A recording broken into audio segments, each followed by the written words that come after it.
আমরা কোনো শপথবদ্ধ রাজনীতিবিদদেরকে বিচার আসনে দেখতে চাই না। আমি আমেরিকার উদাহরণ দিতে চাই। ডোনাল্ড ট্রাম্প প্রথমবার যখন ক্ষমতায় এসেছিল, তখন সে তার ইচ্ছার বিরুদ্ধে যে সমস্ত কাজ হয়েছে, আইন হয়েছে, সেগুলোর ব্যাপারে প্রথম দিকেই 60টার মতো মামলা করেছিল বিভিন্ন ডিস্ট্রিক্ট কোর্টে, ম্যাজিস্ট্রেট কোর্টে। একটি মামলাতেও ক্ষমতাশালী প্রেসিডেন্ট জিততে পারেনি, কারণ সেই বিচারকদের সেই গার্ডস ছিল, সেই বিচারকদের সেই স্বাধীনতা ছিল। বিচার বিভাগের স্বাধীনতার কথা যারা বলেন, স্বাধীন হওয়াটাই শেষ কথা নয়, আগেও স্বাধীনতা ছিল, কিন্তু সেই বিচারকরাই কিন্তু বলেছিলেন যে আমরা শপথবদ্ধ রাজনীতিবিদ। আমরা কোনো শপথবদ্ধ রাজনীতিবিদদেরকে বিচার আসনে দেখতে চাই না, শপথবদ্ধ বিচারককেই শুধুমাত্র দেখতে চাই। আজকে যে তরুণ প্রজন্ম এখানে আছেন, তাদেরকে অনুরোধ করব, কোনো প্যানেল বা দল বড় কথা নয়। আমরা বিচারাঙ্গনকে এমন একটা জায়গায় নিতে চাই যেখানে বাংলাদেশের সবচাইতে তুচ্ছ মানুষটি বিচার পাবে, সবচাইতে ছোট ম্যাজিস্ট্রেটও প্রধানমন্ত্রী প্রেসিডেন্টের বিরুদ্ধে আদেশ দেওয়ার ক্ষমতা রাখবে। এবং সেটা এনশিওর করতে হলে একটা শক্তিশালী বার প্রয়োজন, যে বারের নির্বাচন সামনে। সুতরাং আজকে যারা নির্বাচিত হবেন, যারা ভোটার আছেন, তাদের কাছে অনুরোধ, এমন একটি বার প্রতিষ্ঠিত করুন যখন কোনো বিচারক কোনো অন্যায় আদেশ দিতে চাইলে বার যেন তার পাশে দাঁড়াতে পারে, বিচার প্রার্থী মানুষ যেন বিচার পায়। অনেক লম্বা কথা আছে, প্রথমবারের মতো দাঁড়িয়েছি বলে এক কথায় সব শেষ করতে পারছি না। ভবিষ্যতে আবারও দেখা হবে ইনশাল্লাহ। আপনারা যদি ঐক্যবদ্ধ থাকেন, সচেতন থাকেন, তাহলে যত বড় মেজরিটি থাকুক, এই রাষ্ট্রকে ভুল পথে পরিচালিত কেউ করতে পারবে না। 2/3 হোক, 3/4 হোক, কিছু যায় আসে না। আপনারা যদি ন্যায়ের পথে থাকেন, আপনারা যদি আইনের বুদ্ধির চর্চা করতে পারেন, সঠিকভাবে বিবেককে কাজে লাগাতে পারেন, কেউ পরাজিত করতে পারবে না। আজকের এই প্যানেল পরিচিতি সভায় সবুজ প্যানেলের প্রার্থীদের বিজয়ের জন্য আপনাদের সবাইকে কাজ করার অনুরোধ জানিয়ে, নতুন একটি বাংলাদেশের যে স্বপ্ন আমরা দেখছি, আমরা স্বপ্ন বাস্তবায়ন শুধু দেখি নাই, স্বপ্ন বাস্তবায়নের জন্য কাজ করছি। সেই স্বপ্ন আমরা বাস্তবায়ন করব। আমরা শুধু আশাবাদ দিচ্ছি না, বাস্তবায়ন করব ইনশাল্লাহ। সেই সুদিনের প্রত্যাশায় আপনাদের সাথে দেখা হবে মুক্ত বিচারালয়ে, মুক্ত বাংলাদেশে ইনশাল্লাহ। সবাই ভালো থাকবেন। আসসালামু আলাইকুম।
এতগুলো মানুষকে গুপ্ত, এতগুলো কি শিবির করে?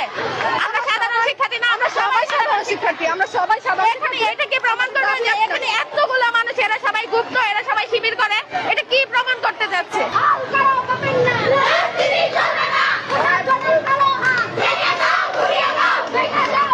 আমার মামনি কৃষ্ণ মিস্ত্রিকে প্রশ্ন করলাম, মা আপনি বলুন তো, 1971 সালের পরে যাদেরকে আমরা পাকিস্তানি দোসর বলি বা রাজাকার বলি, তারা বাংলাদেশ থেকে টাকা পাচার, কত টাকা পাচার পাকিস্তানে করেছে, বা পাকিস্তানে কয়টা বাড়ি করেছে, গাড়ি করেছে, বলেন তো?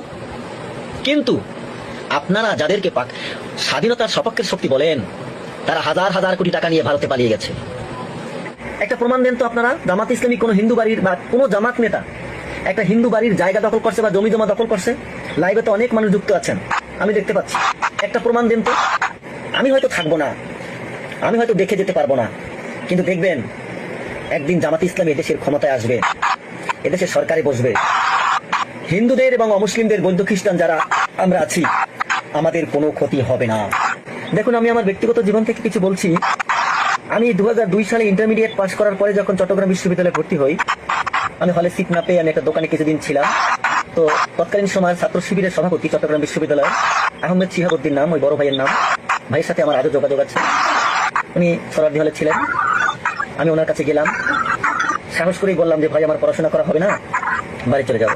আপনারা আপনাদের স্থানীয় জামাত শিবিরে ছেলেদের সাথে বা ওই কর্মীদের সাথে কিছু মানে কয়েকটা দিন মিশবেন, দেখবেন তাদের আচার আচরণ, তাদের কথাবার্তা কতটা ভালো, কতটা মোলায়েম, আপনি মুগ্ধ হয়ে যাবেন। আমি বলতে পারি, আমি হলফ করে বলতে পারি যে আপনি জামাত শিবিরের প্রেমে পড়ে যাবেন।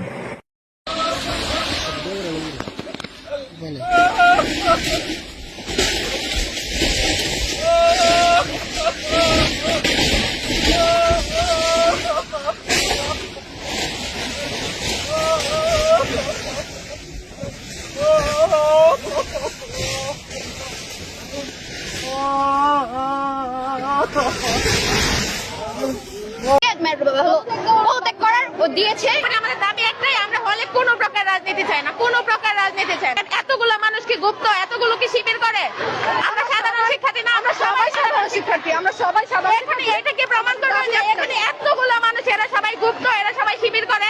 এটা কি প্রমাণ করতে যাচ্ছে?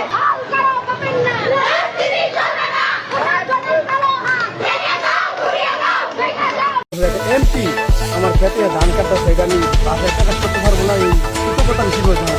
তো আমার 40 বছরের লাইফে আমি কোনো দেখি নাই সরাসরি সদস্য হিসেবে একজন কৃষক জমি পানি চলায় যাওয়ার কারণে নিজে একদম সশরীরে এসে ধান কাটবে, এরকম আমার দাদার আমার সাথে হয়েছিল আমি জানি না, এরকম ইতিহাস হয় না।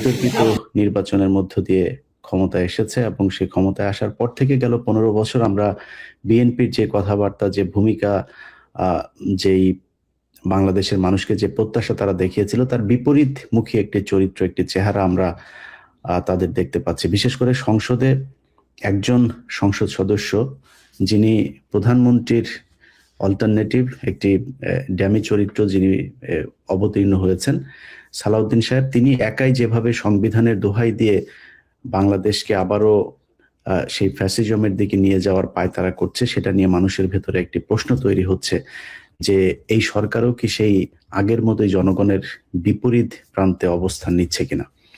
তো সংবিধান নিয়ে আলোচনা আসলে এটা অনেক ক্রিটিক্যাল একটা বিষয়, এটা আমাদের জন্য স্বাভাবিক সাধারণ চোখ দিয়ে আমাদের এটা বোঝাটা খুব কঠিন ব্যাপার। আমি নিজেও সংবিধান নিয়ে যতটুকু পড়াশোনা করেছি, এর ভাষা এত কঠিন, অনেক কিছুই আমার বোঝার জন্য আরেকজন বিশেষজ্ঞের সাথে কথা বলতে হয় যে এটার মানে কি বোঝাতে চেয়েছে। তো খুবই জটিল একটা বিষয়। এই বিষয়গুলো নিয়ে আপনাদের সাথে কথা বলা আমার মনে হয় খুব জরুরি, যে কারণে আমরা চিন্তা করলাম যে খুব সহজভাবে সংবিধানের যে দোহাই দিয়ে বর্তমান সরকার আমাদেরকে নানান ধরনের হাইকোর্ট দেখানোর চেষ্টা করছে, সেই জায়গা থেকে আসলে সংবিধান নিয়ে তারা যে কথাগুলো বলছে সেগুলোর সাথে আসলে বাস্তবে সংবিধানের ভেতরে কি আছে, খুব সহজ সাবলীল ভাষায় আপনাদেরকে আমরা আজকে একটু বোঝানোর চেষ্টা করব। আমার সাথে আছেন অ্যাটর্নি শেখ সেলিম, যিনি মেধাবী একজন ঢাকা বিশ্ববিদ্যালয়ের শিক্ষার্থী এবং তার সংবিধান নিয়েও যথেষ্ট পাণ্ডিত্য আছেন, যিনি প্রায় 3 দশক ধরে নিউ ইয়র্কে আইন পেশার সাথে জড়িত আছেন। অ্যাটর্নি শেখ সেলিম, আপনাকে ধন্যবাদ জানাচ্ছি। আমরা যেহেতু খুবই একটি কি বলবো যে কমপ্লেক্স একটি বিষয়, এই বিষয়টি নিয়ে আমার মনে হয় যারা জানেন তাদের কাছ থেকে শোনা দরকার, সে কারণে আপনাকে আমাদের আজকে আমন্ত্রণ জানানো। আমি আপনার কাছে প্রথম প্রশ্ন যেটা রাখতে চাই সেটা হচ্ছে যে, যেটা বলা হচ্ছে যে এই সংবিধানের ধারাবাহিকতা রক্ষা করার জন্যই অনেক কিছু করতে হচ্ছে, বিশেষ করে চুপ্পুকে রাখতে হয়েছে এই সংবিধানের দোহাই দিয়ে। তারা আমি খুব মানে অবাক হয়ে দেখলাম যে সালাউদ্দিন সাহেব তিনি বলেছেন যে এই সংসদ হচ্ছে এটি একটি সভারেন পার্লামেন্ট, এটাই নাকি সর্বে সর্বা, এর উপরে আর কোনো কিছু নাই। এই কথাটা বলার পরেও দেখলাম যে কেউই কোনো ধরনের প্রত্যুত্তর করেন, এটার কোনো যুক্তি, কোনো কিছুই কেউ পাল্টা যুক্তি তুলে ধরেন নাই। তো আমরা এই যে পার্লামেন্ট শুরু হয়েছে, এই পার্লামেন্টের মাধ্যমেই আইন করে তারপরে প্রতিটা জিনিস এই পার্লামেন্ট সেই আগের সংবিধানেই যেতে হবে, এই সংবিধানের ধারাবাহিকতা রক্ষা করেই সবকিছু থাকতে হবে। আসলেই কি সংবিধানের ধারাবাহিকতা আছে কিনা? আপনার ভিউয়ারদের আমি স্বাগত জানাচ্ছি বা সালাম জানাচ্ছি আপনার মাধ্যমে। ওকে, আপনার প্রশ্নটা উত্তর দিতে হলে আমাদের একটু ব্যাকগ্রাউন্ডে যাইতে হবে। তার কারণ আমি বলি যে জুলাই আগস্ট 2004-এর রেভলিউশন বা ম্যাস আপরাইজিং এরপরে কি হয়েছে, এইটা it created a complete break in constitutional governance and the constitutional order যেটা ছিল সেটা পুরাটাই ভেঙে পড়ে। আমি আপনারে বলছি সেটা, যেমন ধরেন আওয়ামী লীগ গভর্নমেন্ট গত 17 বছর ধরে যে দুঃশাসন, অপশাসন, হত্যা, গুম, বিরোধী দলের সাপ্রেশন করে, ইলেকট্রাল সিস্টেম রে ইরোশন করে, এবং সিভিল লিবার্টিজ অর্থাৎ মানুষের মৌলিক অধিকার বা মৌলিক অধিকারকে ধ্বংস করে যে শাসন চালাইছিল, সেই শাসনটা কি হলো, যেটার আনডিসপিউটেড ফ্যাক্ট, যেটাকে কোনো বিতর্কিত করা যায় না, একটা আন্দোলন হয়ে গেল, একটা বিপ্লব হয়ে গেল।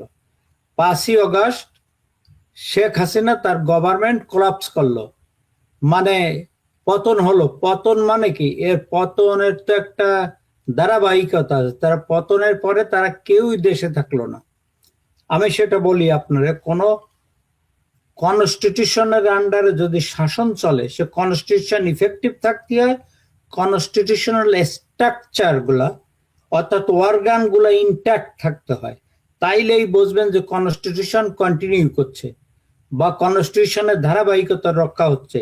এখানে আমরা দেখছি কনস্টিটিউশনাল র্যাপচার, অর্থাৎ কনস্টিটিউশনাল টোটালি স্টপ ওয়ার্কিং, এর কোনো ফাংশনই ওয়ার্ক করছিল না। আমি আপনারে একে একে বলছি। জুলাই বিপ্লবের ইমিডিয়েট পরে 5ই অগাস্টে কি হলো? 5ই অগাস্টে শেখ হাসিনা দেশ ত্যাগ করলো, পালাই গেল, তার ইন্টার ক্যাবিনেট পালাই গেল, ইন্টার পার্লামেন্ট 300 মেম্বারই পালাই গেল, এবং তারা দেশে না বিদেশেই পালাই যেতে হইলো। জনরোষ এত ছিল, তারা তাদের সহায় সম্পত্তি পরিবার ফেলে পালিয়ে গেল, স্পিকার পালাই গেল, তারপরে চিফ জাস্টিস সহ তার অ্যাসোসিয়েট জাস্টিসরা সবাই পালাই গেল।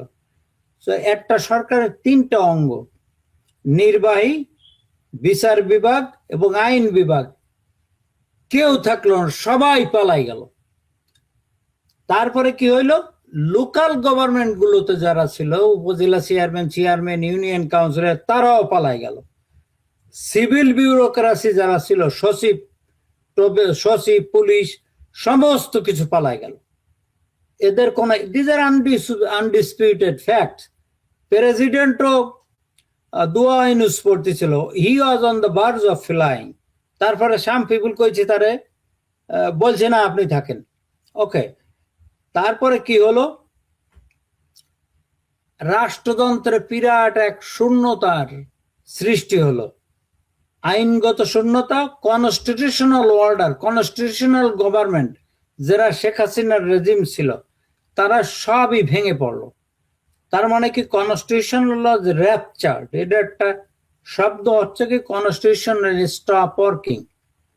এইখানে কারা টুক ওভার করলো, এবং with the convergence of political parties, people, all armed forces এবং রিভোল্টিং পিপুল, সবাই মিলে একটা সরকার গঠন করলো। তার নাম দেয়া হলো ইন্টারিম গভর্নমেন্ট, ওকে। এখন প্রশ্ন হচ্ছে, কনস্টিটিউশন যদি ধারাবাহিকভাবে চলতে হয়, তাইলে এই গভর্নমেন্টটা হতে হবে, ইন্টারিম গভর্নমেন্টটা হতে হবে কনস্টিটিউশনের আন্ডারে। কিন্তু আপনি কনস্টিটিউশন পড়ে দেখবেন, it's a extraordinary extra constitutional government, যেটা কনস্টিটিউশনের বাইরে। আপনি কোনোভাবেই এটা কনস্টিটিউশনে হবে না। তারা এসে সভরেন্টি, দে অ্যাসিউমড পাওয়ার, সমস্ত পাওয়ার তারা অ্যাসিউম করে নিল with the support of the revolutionary forces এবং সব জনগণের। যারা দেশে ছিল তারা কোনো ইয়েতে ছিল না। তো যে কনস্টিটিউশনাল অর্ডারটা কি আমাদের বাংলাদেশে সেই সময়, এখনো যে ওল্ড কনস্টিটিউশন আছে, ইট প্রেসক্রাইবস, এইটা প্রেসক্রাইব করে, অর্থাৎ এইটা লিপি সংঘবদ্ধ করে স্বনির্বন্ধন করে কি, পার্লামেন্টারি ফর্ম অফ গভর্নমেন্ট, মন্ত্রী পরিষদ শাসিত সরকার। মন্ত্রী, প্রাইম মিনিস্টার নাই, মন্ত্রীরা নাই, পার্লামেন্ট নাই, সিভিল ব্যুরোক্র্যাটরা নাই, পুলিশ বাহিনী ডিসম্যান্টেলড হয়ে গেল। সুতরাং এইটা এসে এই শূন্যতা কে পূর্ণ করলো? এই শূন্যতা পূর্ণ করলো ইন্টারিম গভর্নমেন্ট। তারা সমস্ত সোভরেন পাওয়ার অর্থাৎ সার্বভৌম পাওয়ারটা তারা গ্রাস্প করলো, এবং তাদের তো কোনো রকমে ভ্যালিডিটি দেওয়া যাবে না এই কনস্টিটিউশনের আন্ডারে। তার কারণ constitution stopped working on August 5th. So constitution displaced হয়ে গেল প্র্যাকটিক্যালি, এবং with the concept of all state organs, powers, public at large, political quarters, everybody, এবং হল শাসনযন্ত্র এসে ইউনূস সরকারের আনুগত্য স্বীকার করলো।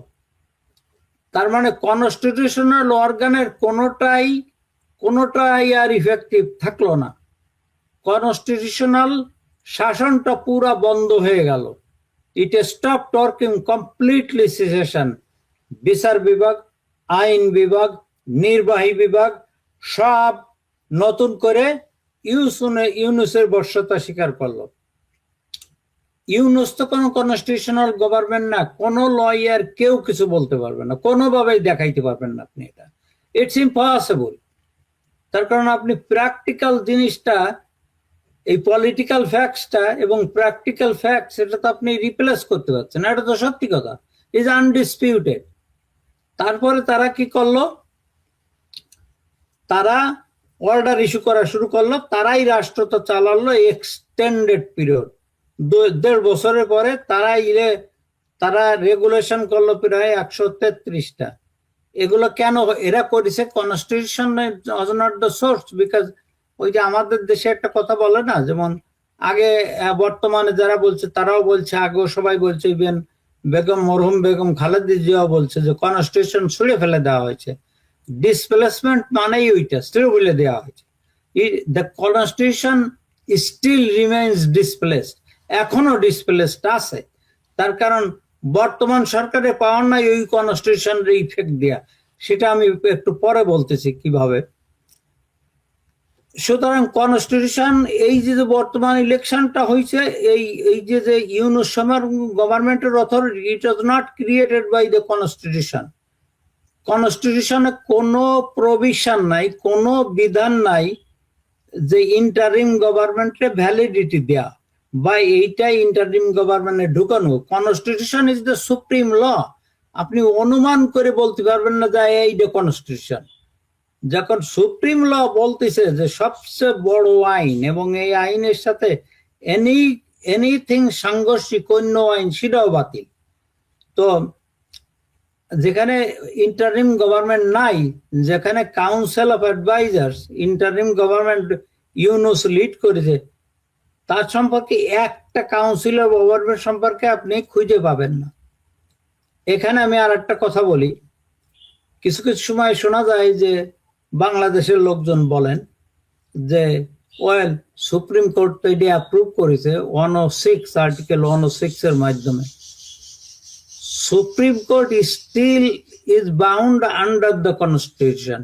আর 106 আর্টিকেল পড়ে দেখেন, এইটা ওই নতুন গভর্নমেন্ট অর্থাৎ ইন্টারিম গভর্নমেন্ট ক্রিয়েট করার ক্ষমতা সুপ্রিম কোর্টের নাই। আর এইটা হলো মিয়ার, is a very limited non-binding nature of power in 106. It's a advisory power. President, they are advisory power. President এই অ্যাডভাইসটা মানতেও পারে, নাও মানতে পারে। সুতরাং এটা আমরা জুডিশিয়াল আইনের ভাষায় বলি, it's not a adjudicative power, it's merely advisory consultative power, অর্থাৎ কনসালটেট করতে পারে। আপনি আমার সঙ্গে একটা জিনিস কনসাল্ট করতে পারেন, আমি কি বললাম সেটা আপনি নিতেও পারেন, নাও নিতে পারেন, এর বেশি কিছু না। ইটস নট অ্যাডজুডিকেটিভ পাওয়ার, অর্থাৎ এটা অ্যাডজুডিকেট করে দিলাম, বিচার করে দিলাম, এটা বাইন্ডিং ন। আর সুপ্রিম কোর্টের এই কনস্টিটিউশনাল পাওয়ার নাই যে উনি একটা নতুন ফর্ম অফ গভর্নমেন্ট সৃষ্টি করতে পারে। সুপ্রিম কোর্ট এই পাওয়ারটা কারো নাই। এই পাওয়ার কনস্টিটিউশন অ্যামেন্ডমেন্ট করেও না। This is a basic structure of the constitution. Form of government করতে হলে নতুন কনস্টিটিউয়েন্ট পাওয়ার দরকার। পার্লামেন্টের ডেরিভেটিভ কনস্টিটিউয়েন্ট পাওয়ার আছে, কিন্তু মূল পাওয়ার নাই। সেটা আপনার ওই ইসের কেসে বলা আছে, বাংলাদেশের ওই যে 5th অ্যামেন্ডমেন্ট 7th অ্যামেন্ডমেন্ট কেসে বলা আছে, এবং আনোয়ার হোসেন চৌধুরীর কেসে বলা আছে। এগুলা ওই সময় যে জাজরা নিছিল, আমি তাদের অনেক ক্রেডিট দেবো।